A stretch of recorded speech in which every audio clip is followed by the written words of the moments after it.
Welcome to High Heels and Hay Bales, where polished meets practical, legal meets lifestyle, and debt meets dirt. I am Kristen, your resident farm mama, keeping it real about motherhood, homesteading, and laughing our way through the chaos. And I'm Adrienne, aka the Ladylike Lawyer. I'm here to help you make sense of money, debt, legal life, without the boring fight print. So kick off your shoes or boots or heels and let's get into it. Welcome back to High Heels and Hay Bales Season 2. I'm Adrienne. I'm your bougie bankruptcy lawyer and Bravo binger. And I am Kristen, your very broke bestie, with mud on our boots and a soft spot for chaos. And honey, this episode is dripping in it. It is. We're starting season 2 with some more Bravo. I know that's how we ended season 1, and it's kind of outside of our wheelhouse, but we had so much fun doing it, and we kept talking about it. And so we're opening season 2 with some Bravo because, frankly, life was hard during the break. We need a little bit of levity before stuff gets serious in the world again. So today we are talking about the rise and fall of Real Housewife of Salt Lake City star Jen Shah. We are going to distract you from your own money problems today and regale you with tales of the glam squad and snow-covered mansions to Homeland Security and wire fraud. This one has everything, and Adrienne has literally sucked me in to the Bravo world. I am so excited to walk you through what this crazy housewife did, Kristen, honest to God. What the feds have said, what Bravo actually filmed, and what everyday folks can learn from it. Ooh, and we're going to dish on some of their famous cellmates. I want you to stay tuned to the very end because this story comes full circle. I seriously believe she's preparing her new reality show with her new friends in federal prison. But, this is just a conspiracy theory on my part. So, before we dive into Jen Shah and the mess that is Jen Shah, it's spelled S-H-A-H, okay? Shah, because she incorporates this word in her last name into a lot of words. But let's set the stage for Real Housewives of Salt Lake City, or this is what we call it, RHOSLC. RHOSLC. It's not just your average Housewives franchise. Right. It's not just rich ladies flipping tables and throwing wine. It's Mormonism, excommunication, family betrayal, and snow. Yeah. And don't forget federal crimes. And I don't, I just want to say as a complete side note, I love the snow. I mean, me Me too. personally, I really do I love the snow. It's why I love this show. I love it. All right. So here is the cast. We're going to do a lightning round style real quick. Jen Shah, she is who we're going to talk about. She is the queen of chaos. It's not even enough to say that she's loud. She's completely glammed out. She's throwing $80,000 parties, all while allegedly, what we learned later, is by running a telemarketing scam. Now, I know the last time we talked about these people, I didn't really give a lot about background about everybody else, but I want everybody to hear who some of these other characters are. Lisa Barlow. Oh my gosh, she is a piece of work. She is a piece of work, girl. She is a self-described as Mormon 2.0, which basically means she just picks and chooses what Mormon rules she follows. And it's just hilarious, her mindset. Oh, she owns a tequila company, but Mormons aren't supposed to drink. That's just part of she's Mormon 2.0. That's her excuse every time. She talks really fast and she's very defensive. She gets herself backed up into a corner and doesn't know what to do with herself sometimes. Heather Gay is a former devout Mormon. She's definitely seen as a bad Mormon these days to, the good Mormons. She's sarcastic. She's beloved by fans. She wrote a book about exposing Mormonism and how she was a bad Mormon. And it's interesting because she was married to like a really high up Mormon guy, in the Mormon church. So she was like Mormon royalty. And then we've got Whitney Rose. She is very sensual and she's spiritual. And she was raised Mormon, but she also left the Mormons. And she's got this like anti-Mormon rebel energy. And just as a side note, her husband got fired from his real job because they did like this sensual thing on television about rolling around in paint and on a canvas, and they were like naked. And so he lost his job. That describes Whitney, very very clearly. Wait, is that the one whose husband is 18 years older than her? Yes, and that is the Okay. one. Hey, my husband is 18 years older than me. No, no, nothing bad. It's just how I remembered them. Yes, it is fair to say that he was married and she So was was the younger she. woman, and so was she. And then they ended up leaving their spouses for each other. But, to each his own. I just, as a side note, my husband was single when I married him. Um, so Meredith Marks is Lisa's best friend, and she's very emotionally reserved. She like disengages whenever there's conflict. She turns it into like an ice queen. Okay. And then the last character that everybody needs to know about is this crazy lady named Mary Cosby. I don't even know what to say about Mary. I had to ask immediately, like, we have to talk about this because when I heard the words that you're about to explain, I was like, what? How many times did I tell you I said, what? Yeah. When I was watching this? Yes, yes. So Mary Cosby is a pastor, okay? Not a Mormon pastor. She's a pastor of a church. And apparently she went to war with her mother over who was going to get to marry her dead grandmother's husband. Okay? Teaser, Mary won. She married her step grandfather. She talks to mannequins. She says she's allergic to poor people, and she's convinced her parishioners to pay for her to have surgery to remove her sweat glands from her armpits so she won't sweat. True story. She What? swears she's not a cult. I'm pretty sure she is. Okay, so she is literally chaos incarnate. Mm-hmm. Uh, Mm-hmm. Now, is Bravo paying her extra? Because she's pretty unbelievable. Let me if they are not, they 100% should be, because she's gold. And in fact, she tried to quit the pro. I mean, like, she did all the things. She didn't show up for one of the reunions, and yet they brought her back. I was surprised. But anyway, we digress. That's the background, okay? This is the background of the where this story begins. So Jen Shah, who is Jen Shah? Jen Shah came into the Housewives. This is a new franchise in 2020. So none of us have ever seen any of these people or this city before in a Bravo show. And these people are larger than life, especially Jen Shah, especially in her own world. Like, in her mind, she is the greatest of all. And she has how many assistants? Like, what is she actually doing? Like, what does she have assistants for?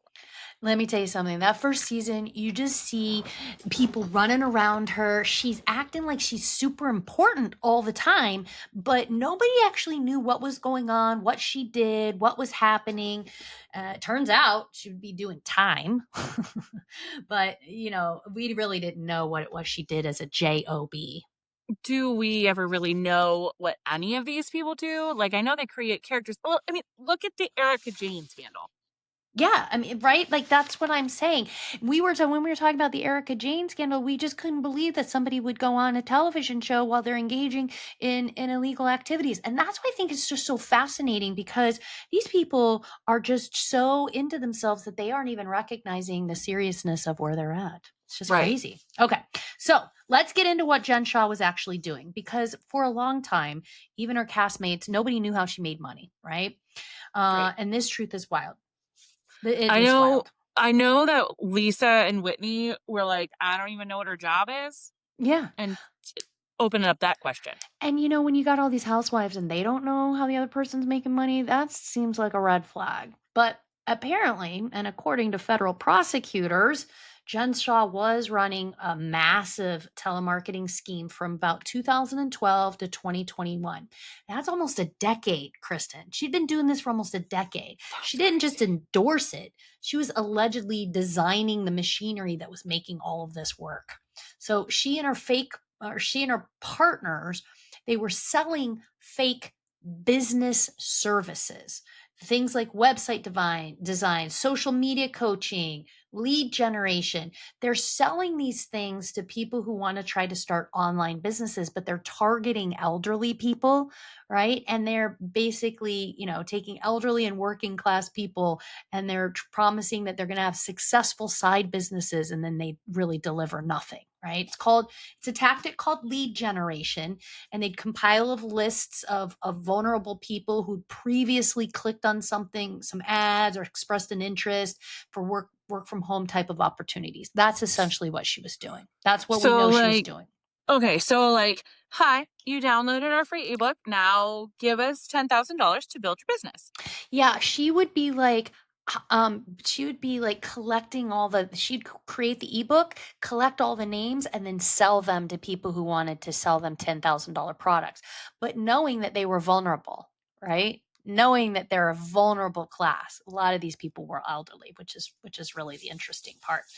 So they cold call the leads. They would offer tiered packages and stuff starting at like a couple $100, but then it would escalate into thousands of dollars. And they'd recycle those leads, selling the same person to different boiler rooms over and Mhm. over and over, that kind of thing. So one victim paid over 40 grand thinking she was building an e-commerce business, stuff like that. She's just being passed around like a spam folder. But the government says that Jen was one of the key organizers of this whole little thing. She was not a silent investor. All right, it's important to say. She controlled the lead lists. She oversaw the payment systems. She created shell companies and worked with one of her assistants, Stuart Smith. Stuart Smith. Now you saw Stuart Smith in the. Right. Oh yeah, oh yeah. He's running around in the first season, just catering to her every whim. He's like, he'll pick up her dog's poop. He'll, dry clean her stuff. He'll go find her diamonds when she throws them into the snow. I mean, he was right next to her. So it turns out Stuart was helping her keep this stuff running. So like, this wasn't some accidental fraud. She built the scam, ran it for almost a decade, and then kept doing it while she was on TV. Yeah, I mean, I'm getting the distinct impression that she, now looking back, had complete and total awareness that what she was doing was highly illegal. But the fact that she went on national television to start a reality show, it was the very beginning of this particular franchise too, so a lot of eyes were on it. I just can't even believe it. She was defrauding people while she was on Real Housewives of Salt Lake City. She was throwing $80,000 birthday party on camera while somebody's poor grandmother in Nebraska is getting scammed out of her life savings. I mean, these kinds of frauds work because they don't really look violent, Kristen. Right. Victims are ashamed, embarrassed. The operations are hard to trace. Sellers aren't trained to manipulate. They're trained to manipulate and to just keep these things going.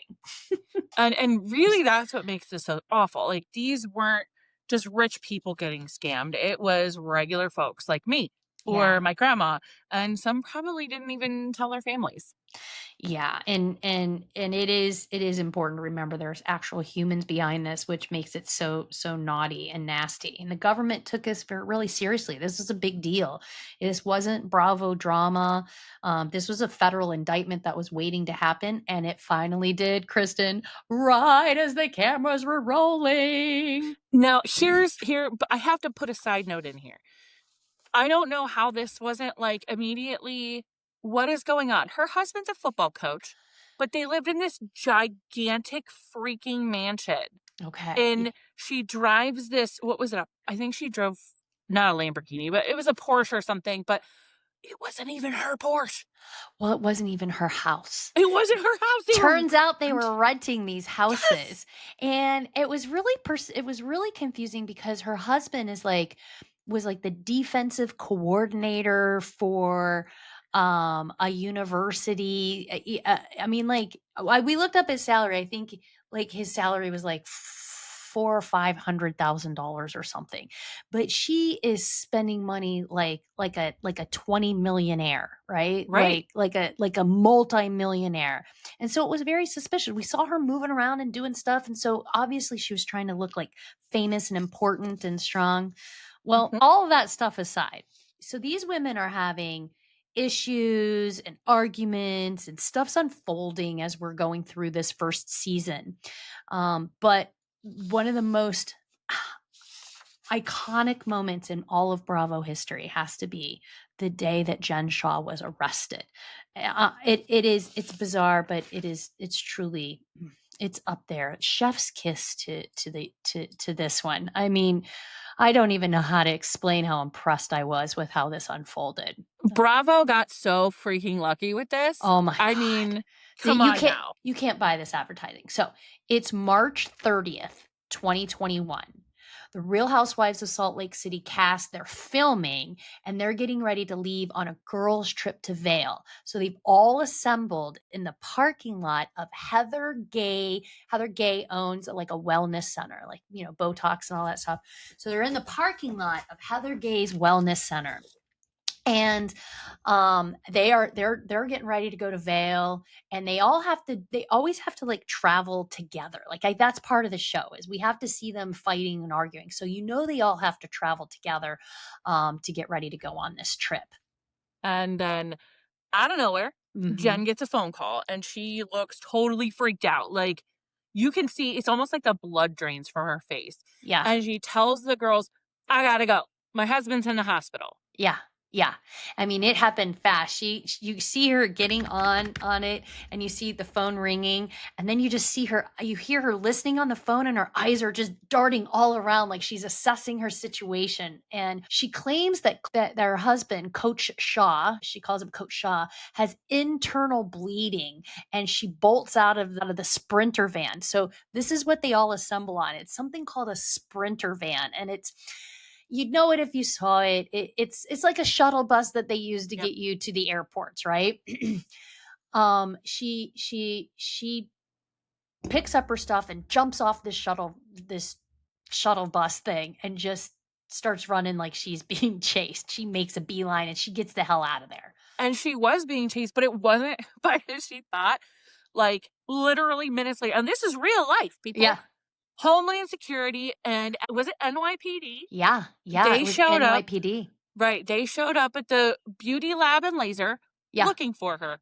Yeah, that's Heather Gay's, her business is Beauty Lab and Laser. And that's who showed up. Department of Homeland Security and New York Police, who have warrants, who've come all the way to Utah to arrest her. I mean, this wasn't just a casual pop-in, right? This is part of a coordinated federal operation. They had badges, vests, and guns and manpower.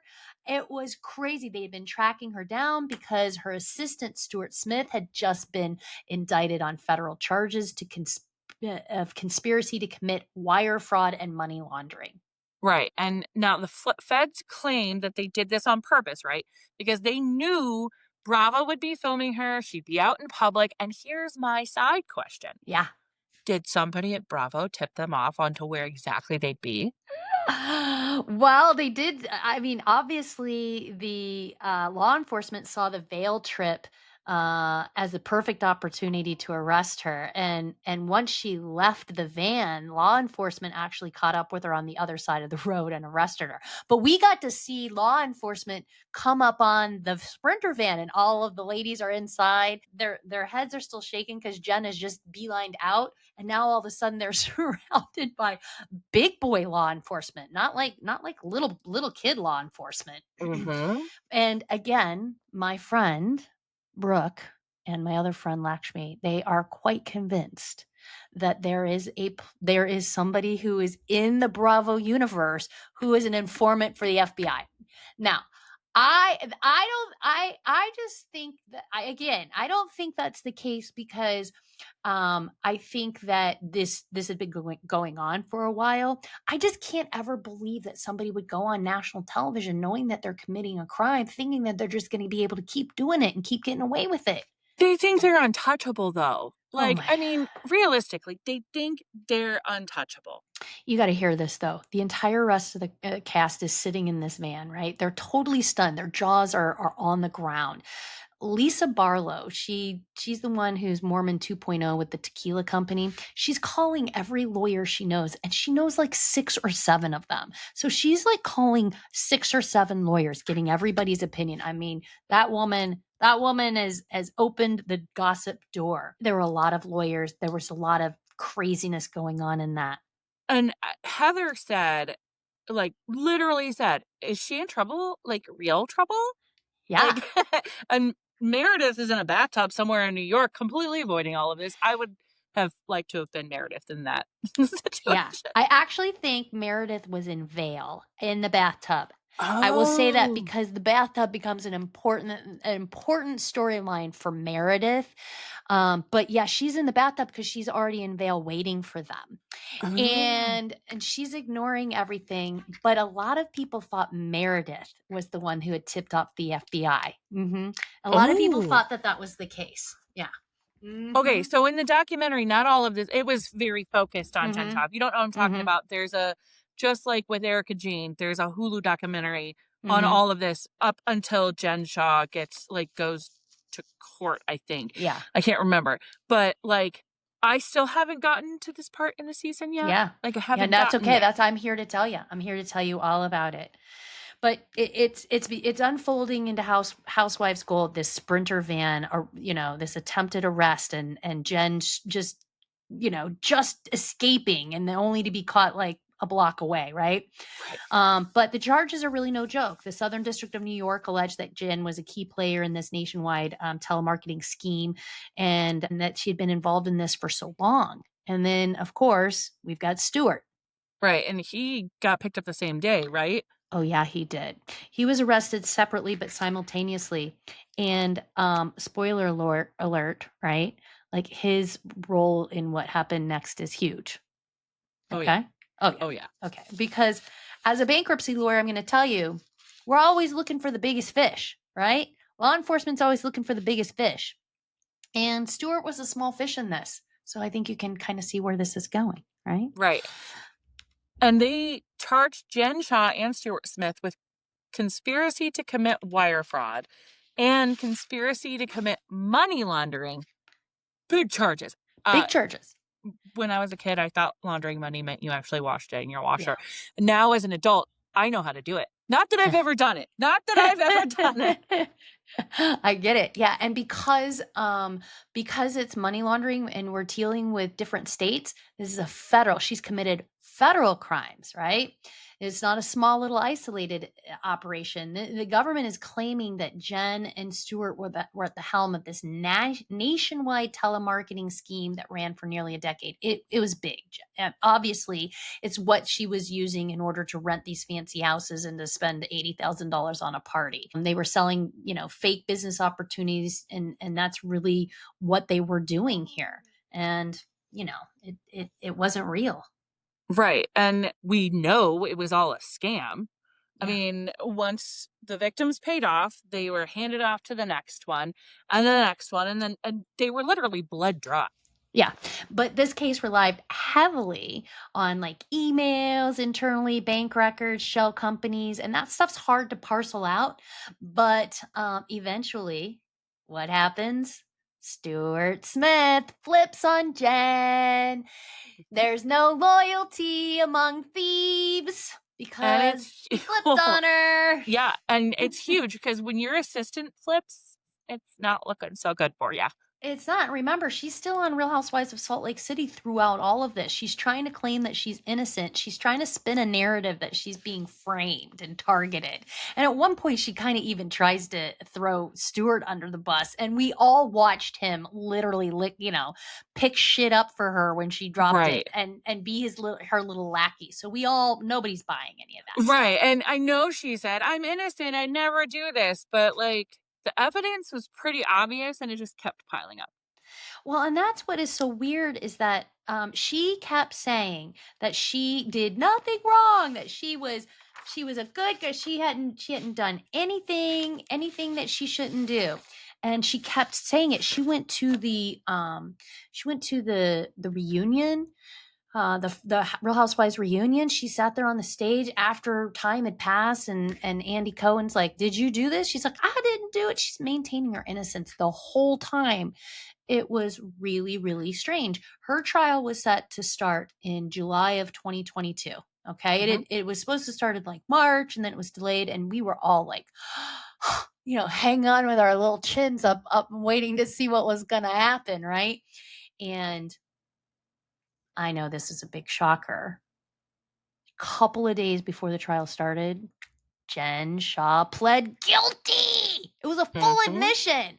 She didn't even do something called an Alford plea, which is this fancy thing where you say you're guilty, but you say I'm not. Okay. She didn't even try to do any of that. She's just like, yeah, I did it all. I did it all and it was wrong and I should have known. Which now we look back at all of the moments that she tried to claim that she didn't do anything wrong, and boy, those moments really pile up, I have to say. They have to They sure do. they pile Mhm. up. She pled guilty after going on all the shows saying that she had done nothing wrong. Can you believe that? I mean, Yeah, yeah. I guess we can. Yeah. I Okay. mean, we know I don't like Jen Shah. Even the first episode, I'm like, nope. Oh, she's horrible. Maybe, She's horrible. maybe the documentary tainted me. Maybe this whole situation has tainted me. But yeah, no, Yeah. she's, Okay. yeah, Well, let's get into the sentencing because on January 6th, 2023, just after the holidays, she was sentenced to 6.5 years in federal prison. That's 78 months, okay? So that's that so was serious. that was in January of 2023. So according to that, she should be in jail and the through at least like July of 2029, right? In Right. theory. And it's serious time. And then after that, she's supposed to have 5 years of supervised release. Yeah. Yeah, all that stuff, but in restitution too. She also has to pay people back. Court ordered her to pay back like 6.6 million in restitution. She was also hit with another $6 million forfeiture judgment. She had to like turn over luxury items and bank accounts. So like her stuff's getting taken away on top of everything else. So it's worth noting that the judge called her crimes especially egregious because it was harm to elderly victims Right. who were left emotionally and financially damaged. And if you watch this documentary, like you can just see the heartbreak on these. They're Yeah. people just like me, Yeah. just it's devastating what she did to them. Absolutely. And the government argued that she was more than just a spokesperson, right? They're claiming that she was the actual architect of this endeavor. They said she designed the scheme, oversaw the operations, she reaped the profits herself. And she asked for a shorter time. She only wanted to do like 3 years because she couldn't see her kids grow up or something. Meanwhile, they're like adults. Yeah, well, her kids are adults, but of course she asked for less time. I mean, everybody's lawyer is going to do that, and it was all very dramatic. Her attorneys filed a really dramatic sentencing memo where she claimed remorse and talking about how difficult her childhood was. Everybody goes through the difficult childhood, right? And how Right. reality TV clouded her judgment. Remember, this show started 2020. She was arrested in 2021. She'd been doing this since 2012. So Right. she had had 8 years of doing this before she was on reality TV. Reality isn't what pulled her judgment off. No, and that judge was seeing right through that crap It, because he gave her damn near the max of what he could give her. Yeah. Yeah. 6.5 years, 78 months. And on February 17th, 2023, Jen reported to the prison Bryan, Bryan. That is the same minimum security prison in Texas where Elizabeth Holmes from Theranos is currently serving time. So now, she's got some company there. They're prison buddies. You can't make this stuff up. Well, wait until you hear who else is at that same present. God, But first, let's talk about the fallout for Real Housewives of Salt Lake City, the fallout for the show, the Bravo show itself. Because honestly, this is where reality TV collided with real life consequences. Bravo did what Bravo does. They just kept that film rolling. They sure did. Season 2 of Real Housewives of Salt Lake City is practically a true crime docuseries. It's why you got to get to the second season Hmm. because the producers leaned in really hard on this. We saw Jen proclaiming her innocence all along, like I said, and she's throwing lavish parties and she's hosting these Shah-mazing events. I told you, she puts her puts the word Shah in there to make it Shah fabulous, Shah-mazing, Shah beautiful, and so everything had the word Shah in it to just drive the point home if you didn't think she was narcissistic enough, right? Right. And she even showed up to that reunion in a gold dress, fully glammed. And Andy Cohen asked her point blank, like you said before, if she was innocent. And she doubled down. I am fighting this. I am innocent. Yeah, and, like, Andy Cohen is, like, the king of Bravo, and, like, if you're in Andy Cohen's house and you look at him in the eye and you lie to him, that's not good. Like, I would never lie. Andy Cohen, if you're listening, I would never lie to you. Neither would I. She's hooked me. So, you know, we could talk Mhm, about this all day. mhm.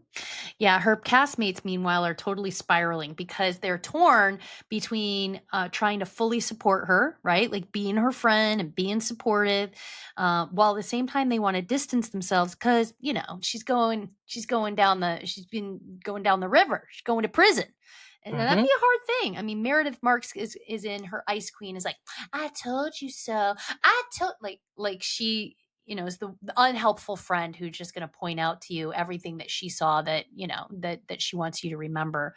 But I mean, that Lisa Barlow was going crazy, telling everybody what was going on, and with all of the energy she had, we watched them in this Sprinter van for hours, right, trying to get to Vale as this was unfolding.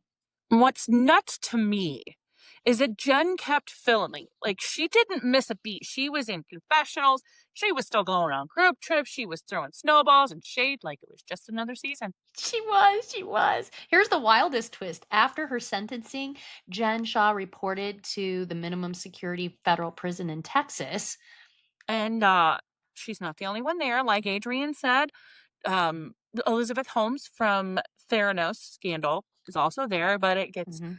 even more crazier just recently. Yeah, just recently. Ghislaine Maxwell. Ugh. Yes, that Ghislaine Maxwell from the Epstein case. She is the one who's been transported to the minimum security prison in Texas named Brian as well. And now we have quite a cast of characters in the same prison.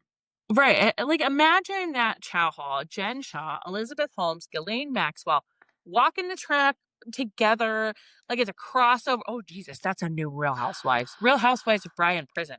Ha! Are you listening, Andy? God. Oh my God. That's terrible. I'm telling you, it's honestly surreal. Jen went from throwing birthday parties for her glam squad on Bravo to doing prison orientation with two of the most infamous women in recent criminal history. And she still has fans. Of People course she write does. to her. Of course she does. She's given statements from behind bars. She even launched a prison diary website for a hot second. Hey, listen, I give her credit for trying to create a side hustle even in prison. You got to give her she is an entrepreneur. She's an entrepreneur. Oh my It is God. Bravo at it's the Bravo universe at its most messiest and most compelling. Reality TV doesn't just really document real life anymore. It's becoming part of the part of the chain of evidence. Exactly. Oh my God. Oh, I know that we talked a little bit about this. As we said, Elizabeth Holmes, the disgraced founder of Theranos, she was convicted of wire fraud and conspiracy for this blood testing scam. She's serving over 11 years, but it's been reduced for her too. And now that we've got Ghislaine Maxwell in there, things are getting really, really weird. Like, Um, y- like I said, there's at least one prison guard in there saying I could sell this as a Bravo spinoff. Like, right. same line of thought there. Right? We could Like be I can't millionaires. I would imagine that if I was working in that prison, I would be I don't know why Bravo hasn't tried to get cameras that prison in Texas. It would literally be. Now, what I don't know this for sure, Kristen, but what I can tell you is that I had heard that a lot of the inmates at this prison were upset that Ghislaine Maxwell was Mhm. being was allowed to come in here, and was she's allowed to do this. So it's possible Jen Shah might be leading the charge to keep the prison clean of such sundry people, but maybe It she's could be. palled up with her. I don't know. I believe honestly, Jen Shaw is the kind of person who might pal up with Ghislaine Oh, Maxwell in absolutely. prison. Absolutely. I like, here's my thinking. Like, Jen's prison sentence got reduced, didn't it? Like, I believe it got reduced. Like, she's supposed to Oh, get like next we're year. getting to that. We're getting to Okay. that. Okay. I've got some Okay. prison updates for you to get to that, and it honestly, it's gonna piss you off, frankly. Listen, if Jen gets out of jail and drops a book or anything, life behind bars, Shah behind bars, Jesus Christ. Right. We're gonna have to talk about that. No Oh, questions. we're so reviewing it on the pod. And I would love it if she dropped a memoir called Shaw Behind Bars. That's perfect. I hope she's listening to you right I'm now. gonna write Are her you a letter. listening, Jen? Are you listening? I know you don't have as much to do in prison. Hey, listen, Jen, if you are listening, I'm rooting for you, man. I am always rooting for the dramatic one. Let's see what you got. Let's see what you got. Let's see what you Come got. on, join us on the podcast. Let's discuss. All right. So now let's talk about what happened after Jen Shaw gets into prison, because as we've alluded, her sentence has is not the same as it was when she went in. Right. Now, I know a lot of sentences get, reduced for whatever reason. And it was originally 6.5 behind bars, 6.5 years behind bars. Right. That's correct. She was sentenced in January 2023 to 78 months in federal prison. That's 6.5 years. But here is the kicker: her sentence has actually been reduced not once, not twice, but three times, three separate Excuse times. me, 3 times? Yeah, yeah, three. Just 1 month into her time in prison in March of 2023, Jen's sentence was cut by 12 months. That moved her projected release date up to August 30th, 2028. That was probably due to good behavior and some credits and some early program participation stuff. But let's fast forward a little bit. Jen gets another 8 months shaved off of her sentence, pushing her release date up to December 19th, 2027. So she's got a good solid chunk being knocked off. Oh, and I haven't even talked about the biggest change. That was changes one and two. Her third sentence reduction brought her release date forward to November 3rd, 2026. That's more than 2 years earlier than her original sentence. And some reports are even suggesting it's moved up to September 19th. I've seen both, either September or November of 2026. So she could be out by before Thanksgiving of next year. Yeah, she could be out in about a year from now. And like we and she only went in 2023. Okay, so between the criminal case, Prison of Diaries, the Bravo drama, she could be back in Park City before season 6 even drops. That is entirely possible. What do you think? Should I mean, if there's anything I've learned from this whole saga, nothing about Jen Shaw follows a predictable timeline. So I mean, I have no idea.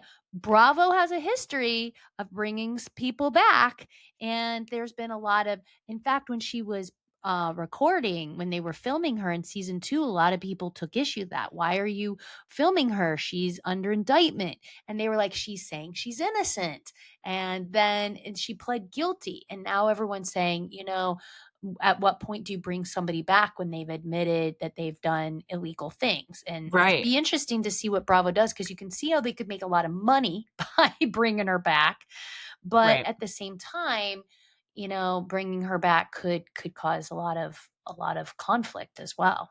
Oh, for sure. Yeah. Absolutely. Yeah. So what have we learned from the rise and fall of Jen Shaw? I've learned that image is everything until the feds come knocking, right?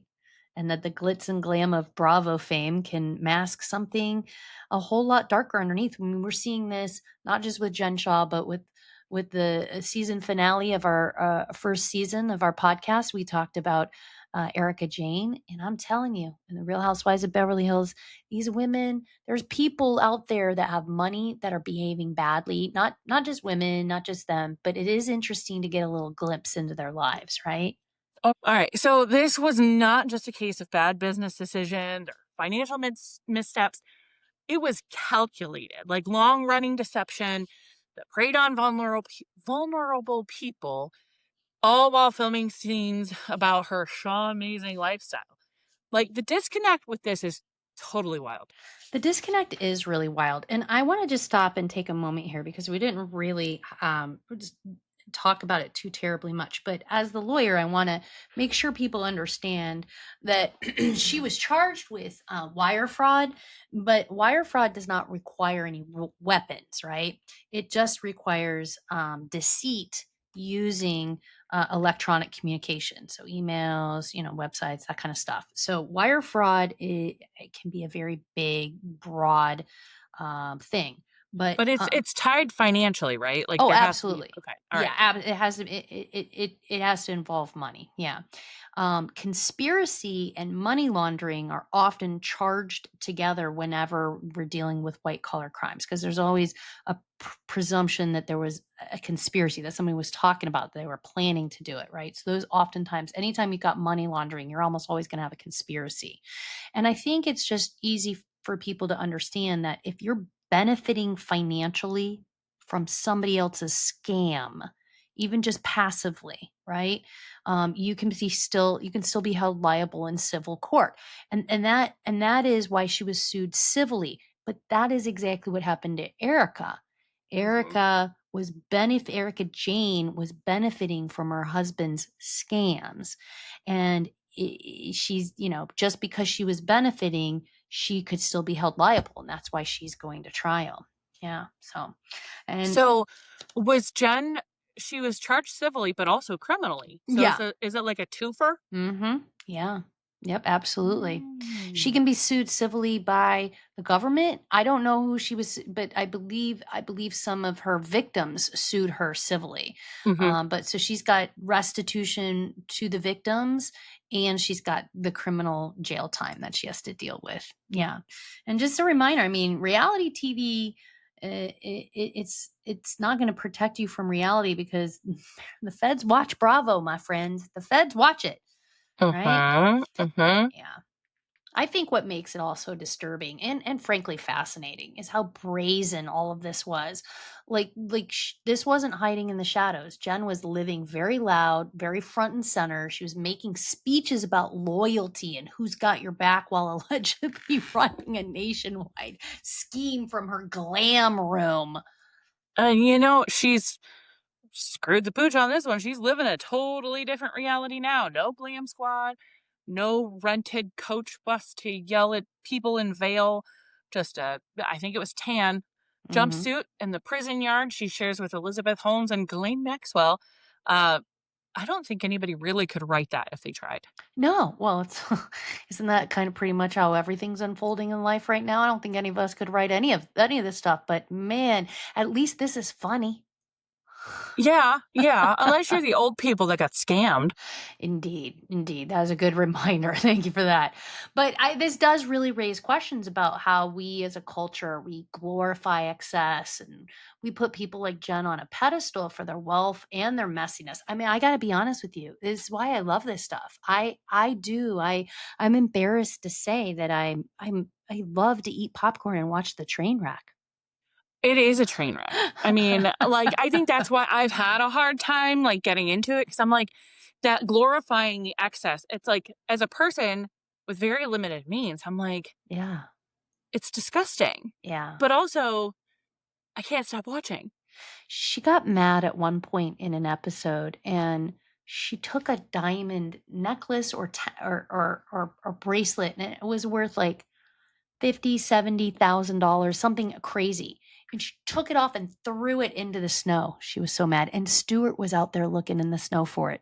That's why I always felt bad about Stuart, because you could tell that he was I'm glad he flipped on her. Oh, yeah. He was taking stuff from her. I hope he's out before she is. That's what I will say about that. Mhm, mhm. Yeah. we do put people like Jen on a pedestal, and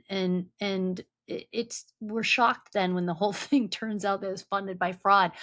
I think they're just going to keep doing it. I think people like this are going to keep doing it. I mean, for Bravo, Yeah. ratings, ratings equals money, and that's all they care about. If They I don't was really Bravo, I'd be care. putting this on TV. I mean, I'm watching it, man. I I can't be mean, mad. I can't be it, mad. I can't it's be mad. it's turned into the true crime documentary along with, what I don't even know. Like it's a mess, but there's also room here for lessons about accountability and how fast things can unravel when your reality show becomes a courtroom drama. Yeah, we are here to teach lessons about accountability. I Mhm, like that. mhm. And that's where we'll leave it. Jen Shah, once the queen of snowbound shade and high-end chaos. She's now inmate number 91517-509.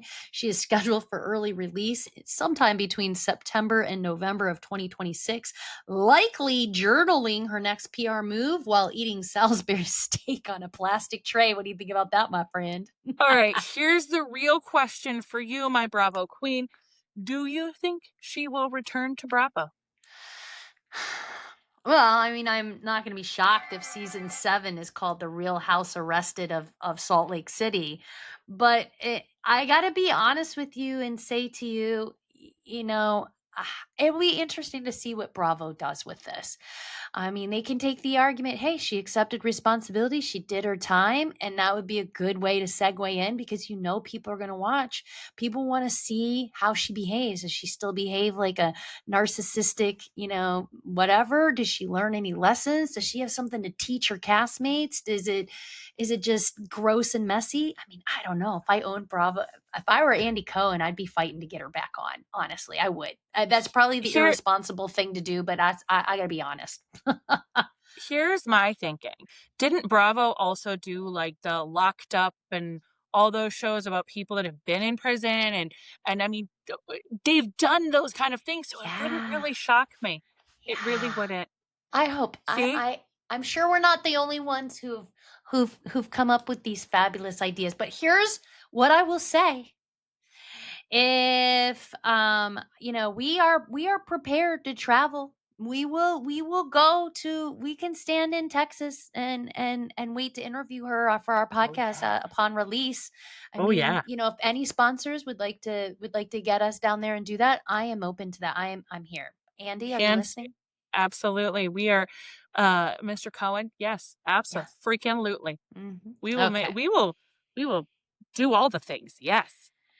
Well, I think we're going to wrap this one up. We're going to see you next week as we kick off another episode. I don't know what it's going to be. It could be a Bravo bombshell. It could be cautionary tale. It could be talking about life in America and what it's like to be struggling right now, like Kristen. What it's like to be a bankruptcy lawyer like me. I don't know what next week brings. Ooh, is that you or me?